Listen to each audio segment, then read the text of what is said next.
There are a lot of things that have gone down in the background of that family that are very controversial. And we are not going to get into a deep dive on those, but I think they all have to do with why she has made this very public statement of separation from her husband. That definitely is a bit of a shift in how people are approaching their breakups when it comes to social media. And in this instance, I think it's been, not only is it her making a statement, but it's a relationship statement, but it's also a huge political statement as well, which is so powerful. Hi guys, and welcome back to another episode of Life Uncut. I'm Laura. I'm Brittany. What are you giggling about over No, there? you know exactly what I'm giggling about. You're giving off some cowgirl vibes today. Am I? Well, it's because I'm wearing cowgirl boots. And it's the black jumper, woolen jumper with like the white trim. Thank you. Screaming wants to be on a ranch. Ranchy. It's screaming, wish you weren't in a podcast studio and you're on a ranch somewhere. I can handle being on a ranch on a Monday morning. You, if we're just going to like commentate on each other's clothes. We do not have to do that. You look great, but you also look like you're about to sell me an apartment. Yep. In Double Bay. Yes, I have an announcement. I am now on Lux Listings. I am the new host of Lux Listings. Oh my God. All right. Well, look, there's a lot to talk about. I've just realised, is there a movie in your life like that, well, sorry, not in your life, is there a movie that you know is like a life-changing movie, it's instrumental in shaping people's lives or in their youth or growing up, something that is like every single person should have seen? Is there one of those movies that you haven't seen? Oh, yeah, Avatar. Is that instrumental in shaping our lives? It's one of those movies, though, that everybody has seen, Yeah. and I'm the only person who hasn't seen Avatar. Yeah, I'm talking more like, you know, A Breakfast at Tiffany's or something like. Anchorman, I haven't seen it. That's another one Okay, that everyone always quotes. No, it's. Do you know why that's instrumental? Because everyone It is. quotes it, Yeah. and I don't know what they're laughing at. And I remember being at a bar this one day, like as in like I was working behind the bar. What's that, Baxter? No, You're in Buck Twice if you're in Milwaukee. You ate a whole wheel of cheese? Oh, I'm not even See? mad. I'm impressed. I have no idea what you're saying right now. need to watch You sound like you're having a stroke. So I was working behind a bar in Wollongong, and at the time, I mean, if you're into football or you're from Wollongong, you would know this. St George is the football team from Wollongong. Okay. And all the footballers used to come into the Glass House when I was working the bar. Like, that was a big nightclub of Wollongong at the time. And Mark Gasnier, who I had no idea who he was because I didn't follow football at all. I don't know who that is And either. he came to the bar and he ordered a drink. Yeah, like you're like, I don't know. People who like football might know. Okay. And people who don't like football will feel the way I feel. I had no fucking idea who the guy is. Okay. So he comes to the bar, orders a drink, and he made some, like, I don't know if he was flirting with me or if he was just trying to be friendly. But anyway, I kind of shut him down. And then he turned around and said, I'm kind of a big deal around here, or something to that extent. Is that the quote? But anyway, it's a quote from Anchorman, and I didn't know. And I was like, you're kind of a loser. And I took it super seriously. And we were on, anyway. It's like, embarrassing. I don't know if you know, I'm kind of a big deal. That's what he said. Yeah. And I was like, you are a fucking twat. Okay, And I then, want to give you your homework, Sorry. which is to watch Anchorman. Thank you. But the reason that I even got to where we are right now is because I realized, as I said, you belong on a ranch with a cowboy. I realized I have never seen Brokeback Mountain. That's not going to change your life, Britt. Is it not? No. But wasn't it really life-changing? The first film that really showed like A homosexual a relationship. gay couple with two people that had never been perceived to be gay, like these cowboys that it wasn't accepted. Wasn't that pretty socially Yeah, I mean, huge? it was amazing of its time. I think there's been many more since then. I don't think Yes, your but life it was will. the first. I don't think your life will be changed by it. Okay, Anchorman. But yeah, I'm going to watch it. Have I you mean- seen it? I have seen it several times. Very good. Several times. Yeah, went back Oh. for more. Oh, Flip me over. so it was life-changing, wasn't it? Although I do want to just kind of point out that, so this morning we all woke up to the news. We're recording this Monday morning. We all woke up to the news that Joe Biden has just pulled out of the presidential election. Which we sort of saw coming. We did see it coming, but somehow Brokeback Mountain trumped the level of importance of things to talk about. Trumped. Punny. Trumped. Yeah, you're welcome for that pun. But look, I mean, everyone is going to have their opinions about it. I think a lot of people feel like it was a long time coming. But on Friday, Matt sent an article, which was, the headline was, Biden pulls out of the election, and it looked as though, you know, when you get sent a message and it's a website link, it looks as though, you know, you can kind of see in the bit link at the bottom which article, like where it's come from. So if it's from The Guardian, you can kind of tell that it's from The Guardian, or vice versa for whatever other website it could be from. So he sends this link around and it says Joe Biden has pulled out. Mind you, this is also on Friday, so it's actually before it's happened. But could still be real. Oh my God, it was so believable and looked as though it had come from The Guardian, you know, hence that little link. When you clicked it, however, it did not come from The Guardian.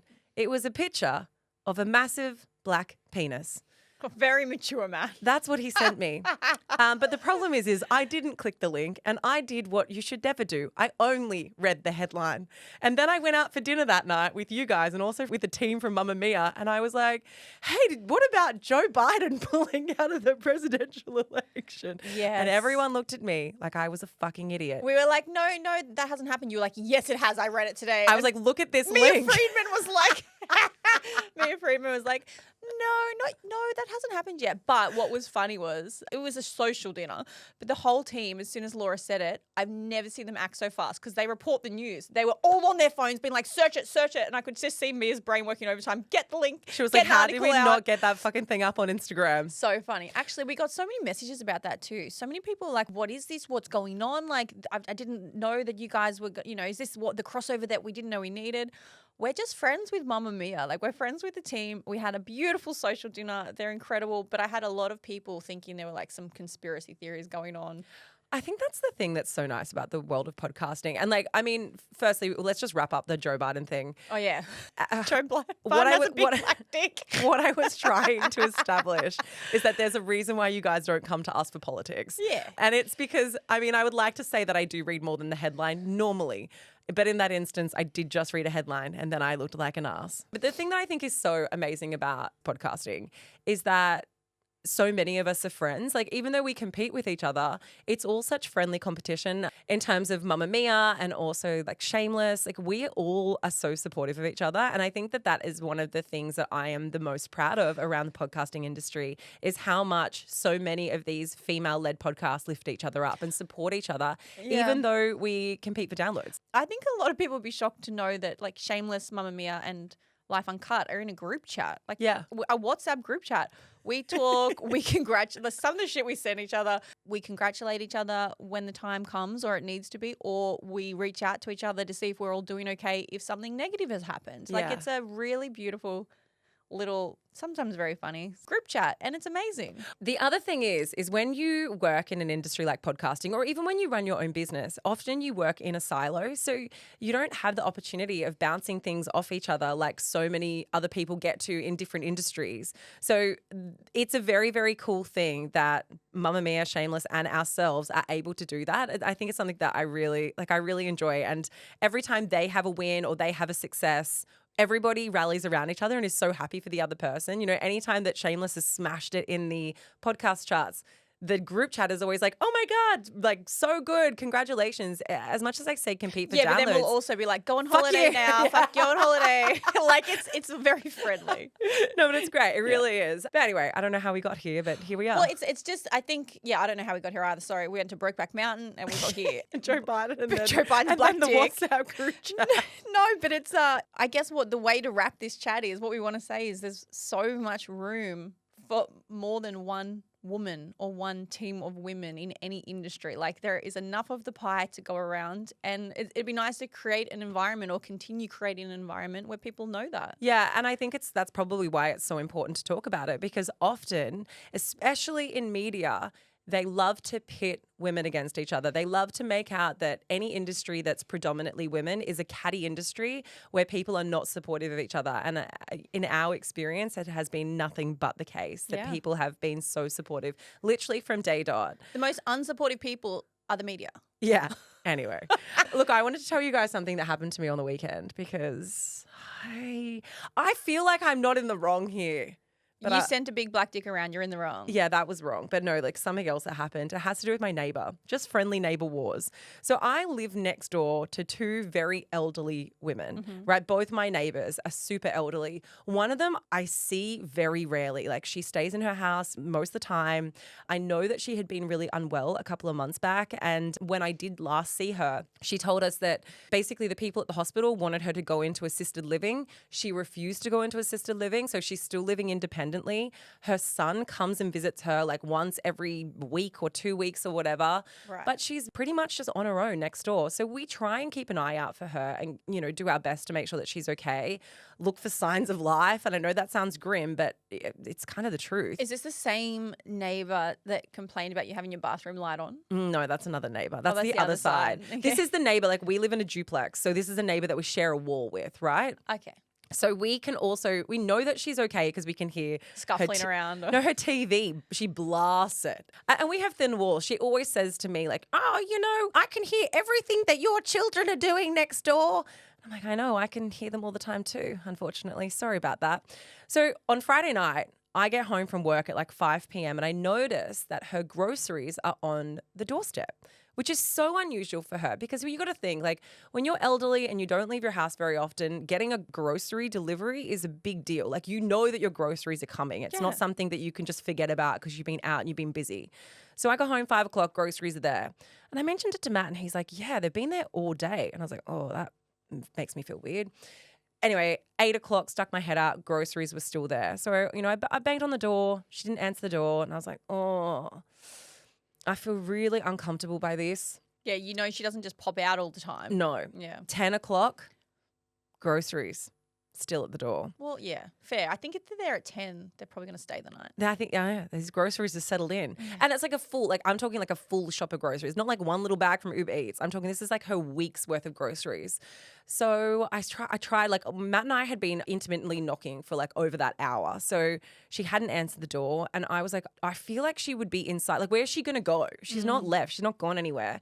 None of the lights are on though. So it means that she's either completely not home, which would be weird to get her groceries and not be home, or she's very unwell. So anyway. Had a fall or something. Yeah, I've never been in a situation where I had to call for like a welfare check before. So I didn't know what the process was to call for a welfare check. So I called emergency and I was like, I'm so sorry if this is not an emergency, but I think my neighbor might be inside her house. I really don't know the process of calling for a welfare check. Gave them the address. Anyway, they were so good. And I think you often hear negative feedback about police. Like very, very rarely do people say, oh my God, the police were actually exceptional. So the guy had me on the phone. Whilst I was still on the phone, I could hear the sirens coming. That's how quickly they arrived. Within 2 minutes. I must have been doing a Bondi drug bust. It was a quiet day in Bondi. So 2 minutes, they were there, they were on our street and they were like, don't worry, we'll take care of it. I thought that would be the last that I would hear of it, unless there was some terrible news, right? So a half an hour later, I stick my head out. Oh, there is not one cop car. There is 5 cop cars. Like this street is fully packed with cop cars. There is also a police rescue van that has now arrived on the street. Like a full, you know, the big massive police rescue that's got it printed down the side, like the massive like truck things. Imagine if she was like the head of the drug ring in Bondi. It was like all happening in her house. Iris is there. So if the like biggest bust of the year. Our street was like blocked off by this police rescue squad that had come. Anyway, we get a knock on the door. By then it's like 11 o'clock. So a bit more time's passed. And he's like, you know, we can't get inside. We've been knocking for over an hour to try and get inside. We're also very concerned now. He's like, you know, has this ever been happened before where groceries have been left out? I was like, no, never. I would not have called unless this was a really like unusual situation. Anyway, they go to the back to start picking the lock. They can't pick the lock. So then they start to kick the door down. And at that point, we're all like, fuck, man, this is grim. I just picture that. You know how they have those big, heavy metal black things that they use to That's knock what they it do. down? They fucking like whack in this door. So they've got a team of like 10 people. Anyway, I don't even know. It's a good outcome, but then you hear this. What's going on? Oh my God. So, fuck. So Iris was asleep, and I didn't know that Iris is also deaf, and that's why she has Iris her TV. was just having a nap? TV on. So Imagine waking up from your nap. Imagine fucking being so cooked from the week. You wake up from your nap and She's had a hard life. there's 25 policemen in your lounge room. Iris was just asleep. Oh. She'd gone to bed early, and she also What, didn't. 4 o'clock? She also didn't know. What's early? 1 o'clock. She didn't know that the groceries were being delivered that day. She thought it was the wrong day. Anyway, Bless. the whole entire fucking police force of Bondi were there, and I felt so stupid. But now she is so mad at us. So I saw her on the weekend, and I was like, "Hi, Iris," and she fucking flipped me off. Like, She's like, I was in REM. Do you know how she's like, hard it "I'm is to get not dead. REM? Fuck you." I'm so embarrassed. No, we're laughing. It's the right thing to do. Absolutely. I don't know if it is. 100% it Ask is. Iris. She doesn't agree. Iris will have another nap tomorrow. It doesn't sound like she's got much going on. What? No one pay. Oh, I don't know who. Whoa, I didn't even think of that. Who pays for the door? You, Laura, it's on you. Do I need to go and pay for her door? Yeah. No wonder she's mad at me. Yeah. I'm happy to pay for a door. Poor Iris. You're gonna have to pay for a door. No, I think this is the right thing to do, and I say that because like this has happened to my nana, my grandma had before when she's had a fall at home, and if no one checked on her, that would have been her done. Like if they have a fall and they break a hip, you can't get help. You absolutely did the right thing. So Anyway, don't. I feel think bad. the moral of the story is that the police were really, really good, and they were super thorough and effective. And like, you know, you ask like, how many men does it take to change a light bulb? How many police people does it take to save Iris? And the answer is about 45. Imagine if the police force came in because you were having a nap and your neighbour, thought you dropped dead. I think also it's the realisation that you're at an age where your neighbour thinks if you don't answer the door, you're dead. I think that that's what she's pissed about. She's like, I was having a nap and you guys really took that too far.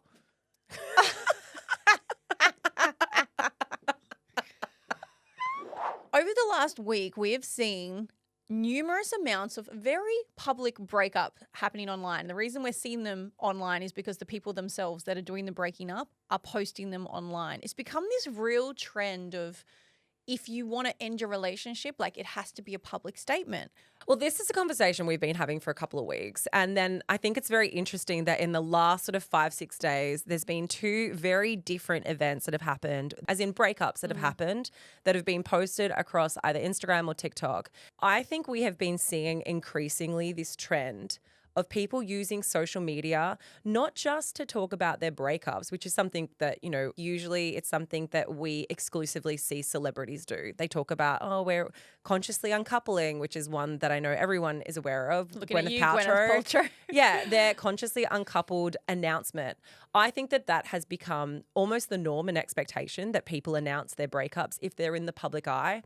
But I do think that there has been a rise in how people are using social media to talk about breakups. Part of that is how people are doing kind of like exposés on cheating on TikTok specifically. So creating content around the fact that they've been cheated on or the terrible behavior of their ex-boyfriends.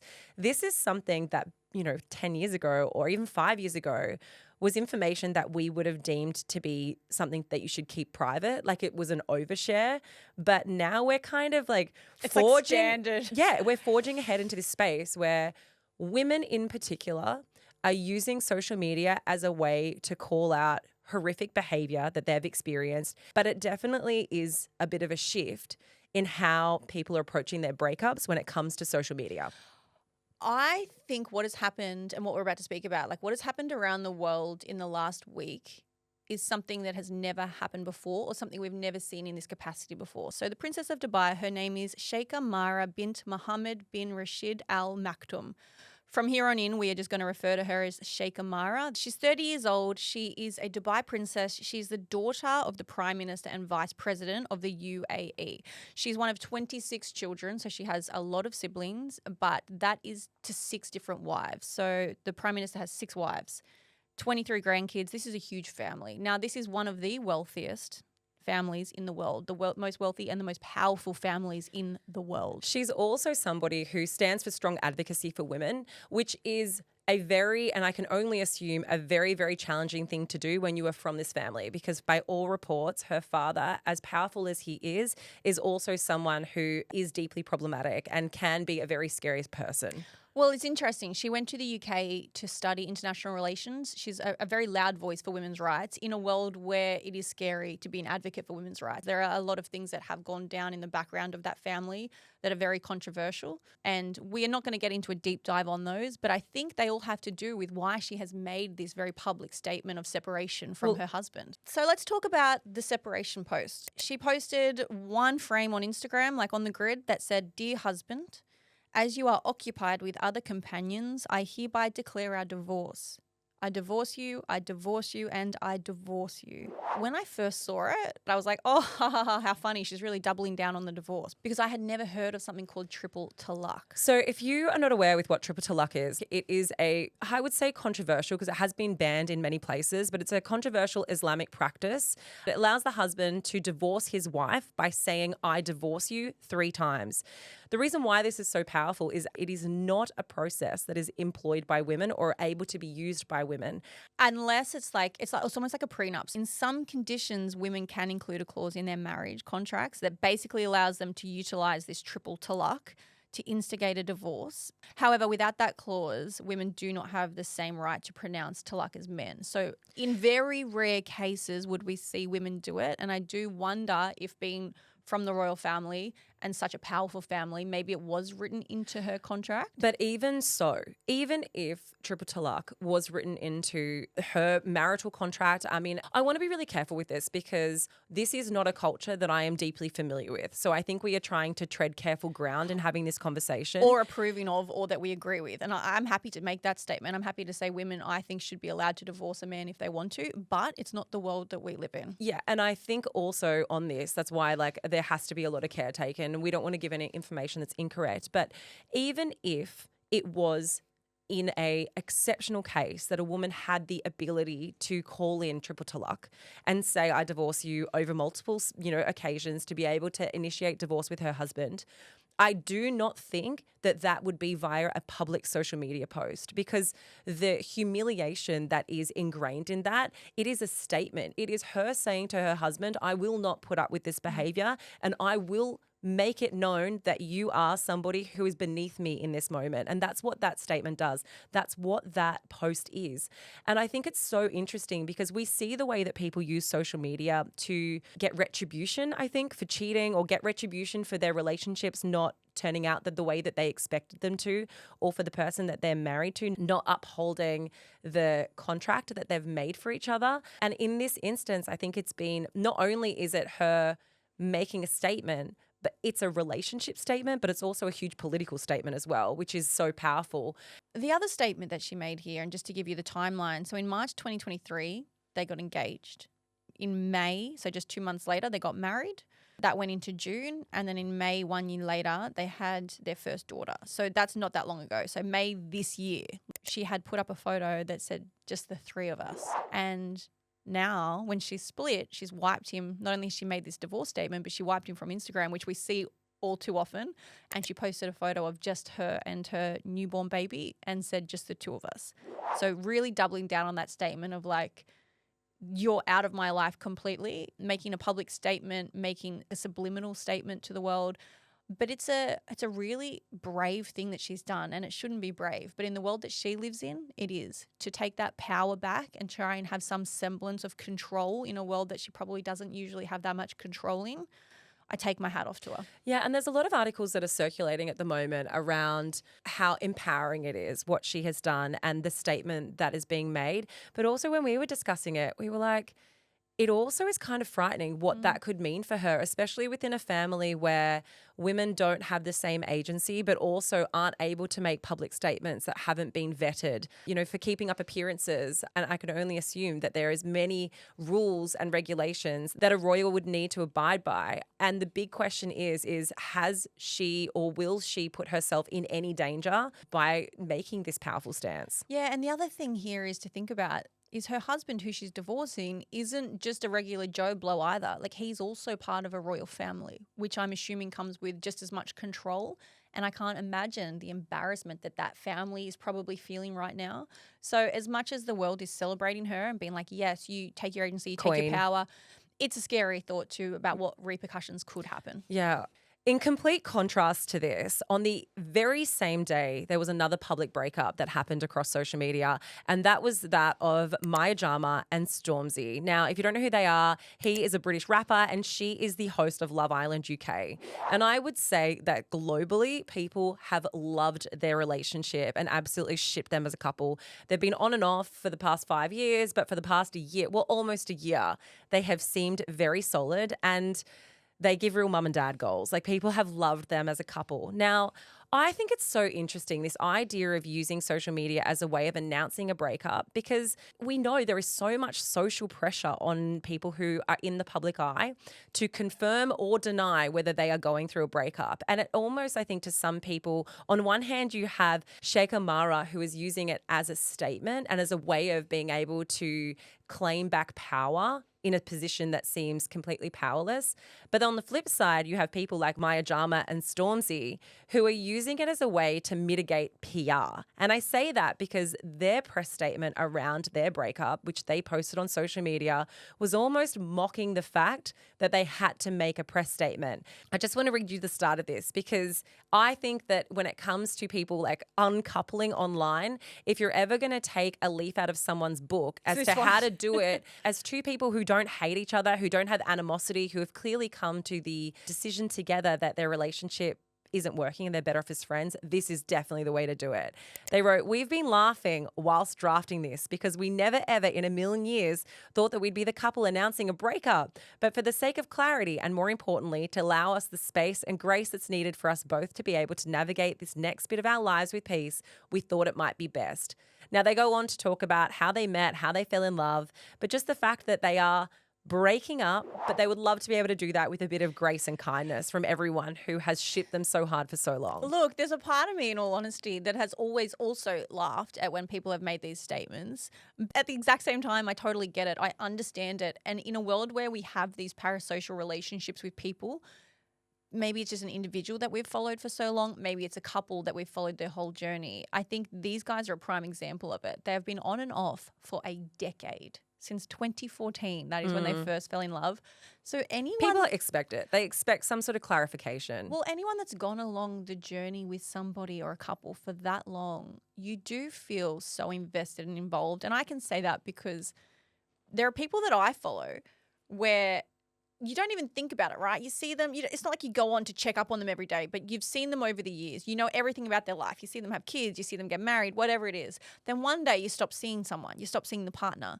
I'll be the first person to say, does my head in. I'm like, what happened? Where have you gone? Are you on holiday? Have you gone to the Bahamas? Have you broken up? And then all of a sudden, 6 months later, they pop up being like, best thing to happen to me with someone else. And I'm like, but you didn't explain. Like, I feel like we're not owed anything. We've said that before, but I understand why people want an explanation sometimes. Which we've spoken about this before. And I think the reason why, like, maybe, and I don't want anyone to hear you say that, Britt, and be like, you're a hypocrite. Exactly. Because you were in this situation when you were dating Jordan. Yeah. Like, people, sometimes it's premature, and that's the problem, right? People prematurely want to know what's happening in your relationship when you don't even know what the fuck is happening in your relationship. Yeah. So I think that is a kind of a different instance. So I don't want anyone to be sitting here going, hey, hold on, this has familiarity to me and it stinks. Yeah, but I said it at the time too. I said I understand it. I said I understand why people want to know. I just wasn't ready yet. It was the expectation to do it before I was ready. And I think that that's what a lot of couples feel. But I think something else surrounding this is for the couple themselves. When you're going through a breakup or a separation, whatever you want to call it, and you haven't announced it yet, but the person's not on your feed anymore, I can only imagine, well, I don't have to imagine, I was in it, but someone of their level, we're talking millions and millions of followers, the number of comments and DMs that they would get every day, like, where's Stormzy? Are you still with Stormzy? What's happening? Like, I understand the need to make a blanket statement and say, we're not together anymore. So, like, everyone just give us a space, back off. You don't need to ask the questions anymore. You don't need to slide into my DMs about it anymore. I think it's a nice way of also saying, this is it. I don't want to talk about it anymore. So stop harassing me. So I feel like people are sort of forced into making this statement these days, even if they don't want to. I mean, these are two very, very, very different situations where public breakups have occurred, and the sentiment and meaning behind them are completely different as well. So I don't want anyone listening to this to think that we're conflating the two. They are completely fundamentally different, and the purpose behind them is fundamentally different. But the thing that I find really interesting about this conversation is that we have, for a very long time, expected celebrities to make public statements around breakups. Like, we expect that of them. They live their lives on social media. They share so much of the happy times on social media. So why do they not tell us almost instantly when they're going through a breakup? But I think that there's been a rise across the board in people announcing their breakups online and using social media as a way of sharing the fact that, and I don't just mean announcing their breakup because all of a sudden someone's posting more and they're posting thirst traps and they look fucking hot. Like, you can usually figure it out when someone in your social network has broken up with someone. But I mean, like, there are people now on TikTok, as I said at the very start of this conversation, who are using social media as a way to announce breakups. And I think it's also being used as a way of like holding bad relationships, like people who are toxic or people who have behaved badly, as a way of getting retribution, as a way of almost getting even. Originally, I used to think that breakup posts were cringe and lame. Right? Like, if you are someone, even if it's a conscious uncoupling of a breakup post, if you are not a celebrity and you were like, oh, me and my boyfriend broke up, or there's some sort of breakup post that follows, I think I used to think that that was like, oh God, don't keep that shit to yourself, right? That would have been my initial reaction.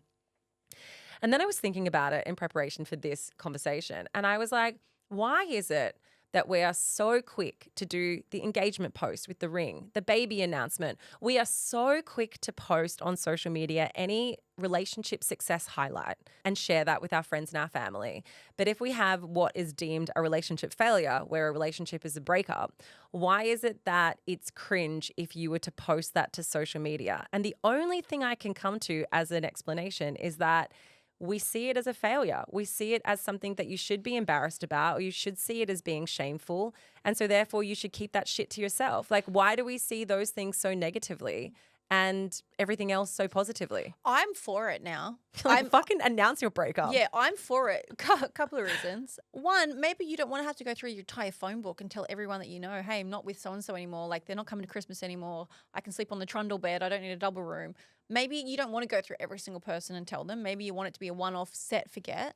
Secondly, you need to get back out there. You need everyone to know you're single. You're ready to mingle. Like, if people have been following you for a long time or know you and then known you're in this relationship, now you want to get back out there and find it. I think it's brilliant. Do you think that there is a correct way to announce a breakup online? And do you think that there's a correct way, regardless of whether you're a celebrity, which is obviously kind of different, versus being, you know, just a normal person who's in a normal relationship? Do you think that there's a way to do this without it being like, oh, keep it to yourself? Whatever. I think you can run your own race. I really, really do. I don't know if you can. Of course you can. People are going to judge you for whatever you do regardless. Like, whatever route you take in life, and I'm not even talking about a breakup.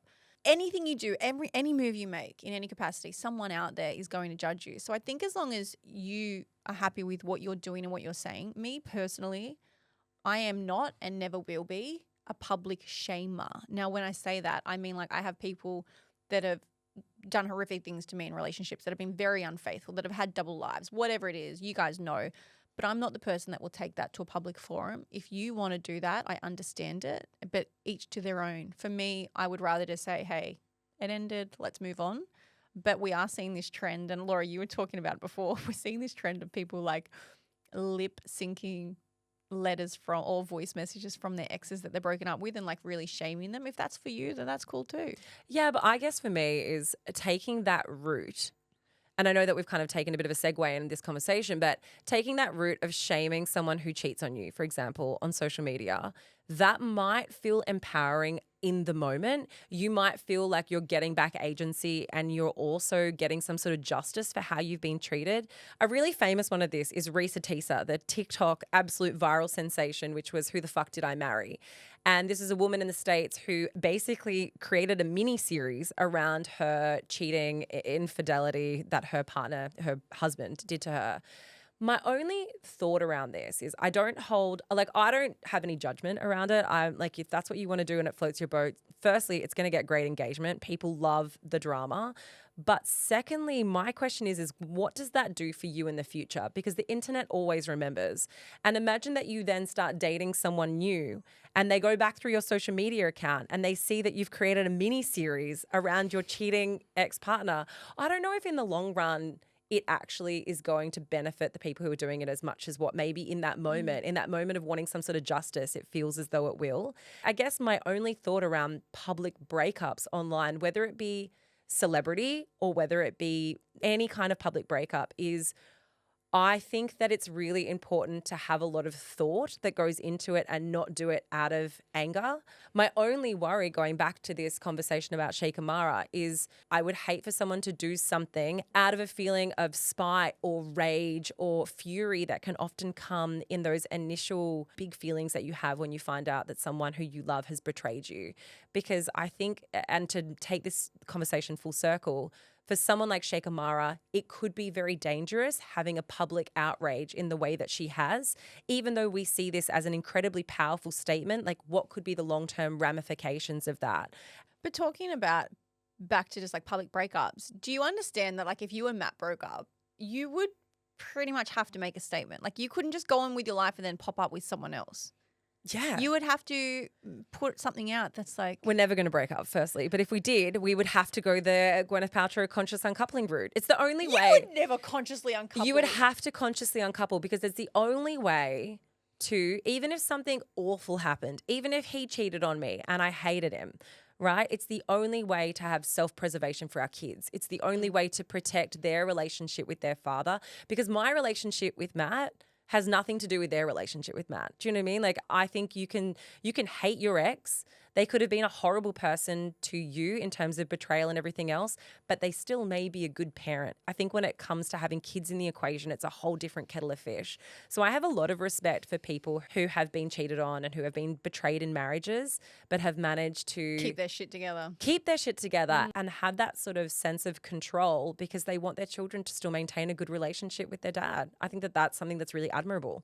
Even though we've talked about so many different aspects about these public breakups, I think there is one common denominator here, and that is the fact that the person that is making the public statement is taking control of the situation. And maybe that is for themselves, maybe that's for their family, maybe it's to stop the rumors. Like Maya said, I'm saying this now because you will see us together, because we are friends, because we're amicable. When you see us together, I want you to know we're not romantically together. We're friends. I don't want the rumors and I don't want the gossip. Yeah. And I think it's a powerful statement of saying, like, I've said it once, so now you can't go and write things about us being back together. Like, for someone in the public eye, I guess it's taking control of what the media can then go and spin and sell stories, because you've already explained it. You've explained not only what's happening now, but what's happening in the future. Yeah, and in the princess's example, she's taking power back for herself and trying to create and show some sort of control and power over her own life and her own agency.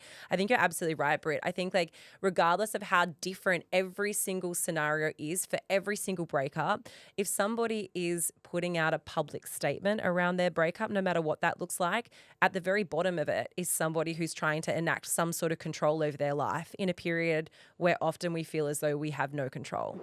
It's time for Accidentally Unfiltered. This is a pretty innocent one, but I lolled out loud. I'm not going to lie. And I love the commitment to this story from this girl. I haven't even heard this one Yeah, yet. I know. Don't read it. Okay, I don't want to read it. Go.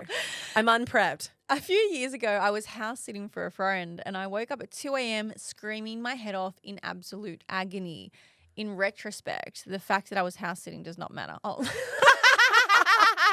I love that. You also addition. didn't read ahead. No, I just forgot that part. It was an insanely sharp pain in my torso. I called my nurse sister, who told me I absolutely needed to call an ambulance. She's like, look, this is what they're there for. You feel the pain, just give them a call. So with the nurse's blessing, I called the ambulance and dragged my agony ass out into the street so that they could pick me up. I laid on the grass because I couldn't stand up anymore. The pain was insatiable. While laying there, I let out a rather lengthy fart and devastatingly started to feel better. When the ambulance came, I had to pretend I was still in agony because I felt so bad for calling them. They still gave me the green whistle, but there's no way I need an ambo for what I was feeling. Long story short, they did find some polyps on my gallbladder, but they were basically nothing. I definitely called an ambulance for wind. Oh, bless. I think it's so funny. This is not the first person who's ended up in hospital because of a bit of trapped gas. This is It's not the so first funny. person. But how long were you holding the fart in to get pain to the point of calling an ambulance? Well, I mean, usually I would say it's not an ambulance trip. Usually it's just a hospital visit or a doctor's visit. I don't think normally people end up getting the actual ambulance trip. But bless, I reckon this happens all the time. But the commitment And to to be roll around on the grass and then get the green whistle, be taken to the hospital and Because be of the seen by a humiliation. consultant. The Because humiliation. she should have just said, do you know what? I feel a bit better. Like, you don't need to. She's like, I got my gallbladder out and a leg amputated because I just didn't want to tell them. I had to commit to the cause. I love her commitment. I have definitely been in a situation where I have been in so much pain from gas. I thought I was dying. And then what? Just let one room. Yeah. Well, no, there's more to it. There's more to it. We don't need to talk about it. But no, I genuinely thought I was going to die. Hang on, what more? No, we have to talk about it. What more is there? A big poop. I may also have needed to go to the doctors. No, I had gas. I trapped wind, but for longer than a day. Oh, so you And went I thought to I was dying. Maybe in the hospital. Laura, did you write this in? Is this you? I had morphine for my trap gas. Oh, God. Guys, if you have any accidentally unfiltered stories, we want to be the first people that you think of when you have an embarrassing story. When something horrible happens to you, I want you to go, Britt and Laura.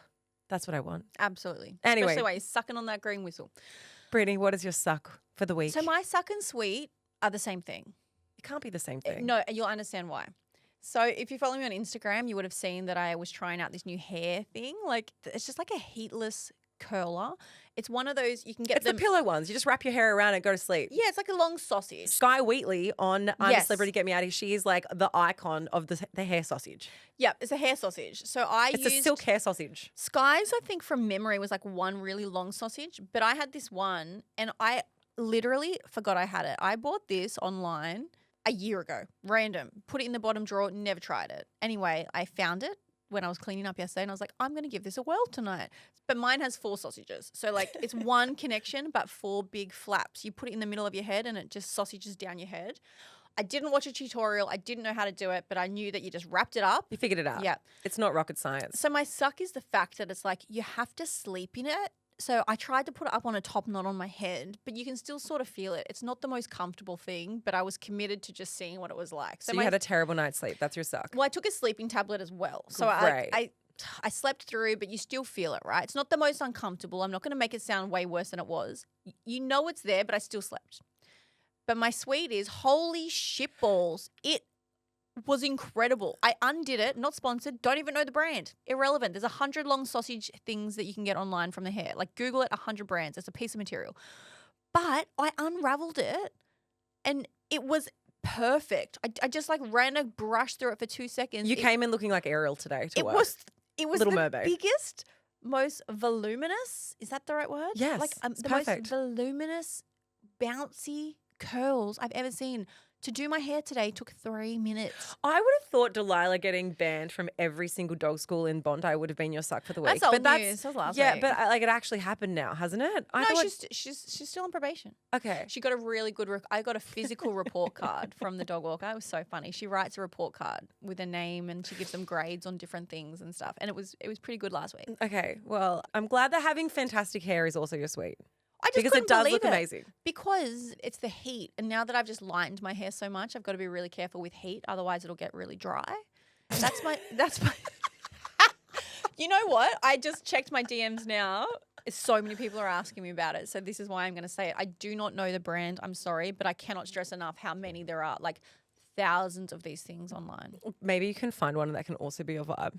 Do it every day this week. That's my vibe. I'll find the brand and I'll make it my vibe. Okay, all right. My suck for the week, apart from the fact that my neighbor now hates me, which, look, whatever. It's fine. Get over it. My suck for the week is that Lola has gone. So she had, you guys know, a week ago, 2 weeks ago, she had gastro. Then literally she got better for a day. Then she got another virus. She's had the flu or a cold or something. And because she's had these like 2 back-to-back sicknesses, she has completely regressed. And What, in her whole life? yeah, she's now a newborn She's again. a newborn. She's a newborn. She's not walking. But no, she kind of is. So like she's just regressed. She's very, very clingy. She's only speaks in a whinging voice. about everything. And she also wants a dummy. She's 3.5 almost. And she has been asking for her dummy every day. How long since she's had the dummy? She has it intermittently when she's struggling. Like when she was sick, she had it a bit, but like she has it if she's having a really hard time. She'll go and get it and have it to herself, but she doesn't have it all the time by any means. But now she like wants, if I let her, she would have it from the second she woke up to the minute she went to bed. So she's whinging for it nonstop. So now we've got to go through a process of like dummy elimination again. So that's my suck. The dummy has a stranglehold on my house. So now that you thought you might have wanted to go back and have another newborn, having a regressed newborn, do you feel like it's not for you? I do. I still want another child, but on the weekend I did say to Matt, it's weekends like this that makes me think I'm good with 2. Yeah. And he was like, I hear you. So last night Matt slept in another bed because Lola just would not stop whinging all night. She was whinging for her dummy, like middle of the night, like whinging for it. Anyway, so that was my night. Just shut up. Yeah, just stop. Stop it. Anyway, that's Laura messaged me out of the blue. We weren't even talking. Nothing. Out of the blue, I get a message. I can't parent anymore this weekend. And I said, okay, come here for an hour. She goes, I can't because I do actually have to parent. The problem is like, yeah, I don't want to right now, but I still have to. It's just the whinging. I feel like it's something that most parents will relate to. The kids around the age of 3 go through this really it's just this really tricky period where every single thing that they want, they ask for in a whinging voice. And it doesn't sound bad, but like unrelenting whinging is worse than crying. It's worse than any other. Yeah, it's just, you're like, you're so ungrateful. You don't know how good you've got it. 100%. What's your sweet? And then my sweet for the week is on Saturday night, we took the kids to Disney on Ice and I freaking loved it. It's so wholesome. It's so good. The kids had a great time, but I also had an even better time. Oh, Aladdin slapped in this Disney on Ice. He was so good. How old are you? It was amazing. I think if you're a parent, even if you're not a parent, fuck it. Go enjoy yourself. Was Go Aladdin to Disney hot? on Ice. Was Aladdin hot? No, he wasn't hot. He looked about 15, but he was so good. He was so good. I'm always impressed. I just can't believe that there are some people who are so talented in the world, and it makes me sit there questioning, like, what do I do with my life? We have our own talents, Laura. Nah, nothing like them. We're still figuring it out. Yeah, I would say that I can do a lot of things, but I'm not great at any of them. He was amazing. I was like, if only I could be that good at one thing in life. Do you want a talent so niche? Like yes. Aladdin is your talent? I want to be Aladdin. That's so niche. It was and Jasmine was like flying. Fuck, it was good. Anyway, that's my recommendation. If you're in Sydney, I'm sure Disney on Ice goes around Australia. Jasmine was flying and Aladdin was slapping. Go to see Disney on Ice. That's my review. Anyway, guys, that is it from us. If you enjoyed the episode or you want to get in on the conversation, you can join us at Life Uncut Podcast. You can watch it on YouTube. You can leave a review. There are many ways in which you can engage with the podcast these days. And you know the drill. Tell your mum, tell your dad, tell your dog, tell your friends, and share the love because we love love.